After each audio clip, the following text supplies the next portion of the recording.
Unsettling times remind that we need an immovable foundation, but obsession over the why of every what will take our eyes off the who of our salvation. Here's a question: are you broken? Are you beaten down? Is your season found in unceasing rounds of weeping loud? Maybe not. Maybe you divorced yourself from the expression of sadness. Mask your mess with make-believe, guilt-free gladness. Or maybe you really have an anchor. You really have a harbor. So when the hardship comes, you have inner peace. Well, I challenge you, your strength will be needed for those who are weak. So are you seeing mounds of fears unleashed and proud? Has your strength been out? Is anxiety speaking loud? Well, guess what?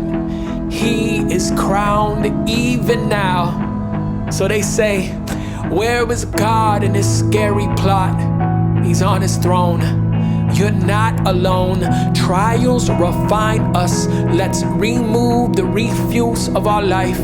God, strip me of my comfort if it makes me more like Christ. Now I cannot give you the GPS on where God is in the exact moment of your distress. But instead of breaking by the burden and the weight, we can exercise faith and worship while we wait. There was no asterisk on the Great Commission.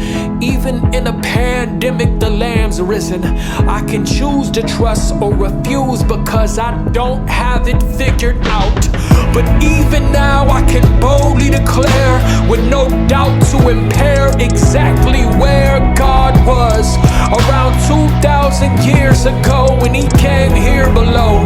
His tears would flow. He was near and close. He lived a life in complete agreement with God's nature. He became the scapegoat, our savior. He took on an outfit of our sin and darkness, laid his life down for his sheep, told the Father, here's your target. Experienced the wrath of God's holy disgust for evil. Died a humiliating death for the proudest people. But sin, death, and the grave had no right to keep Christ, the God-man, pure light.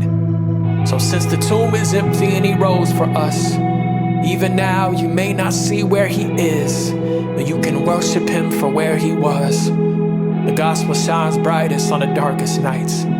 Even now, in every moment, we give our heart to Christ.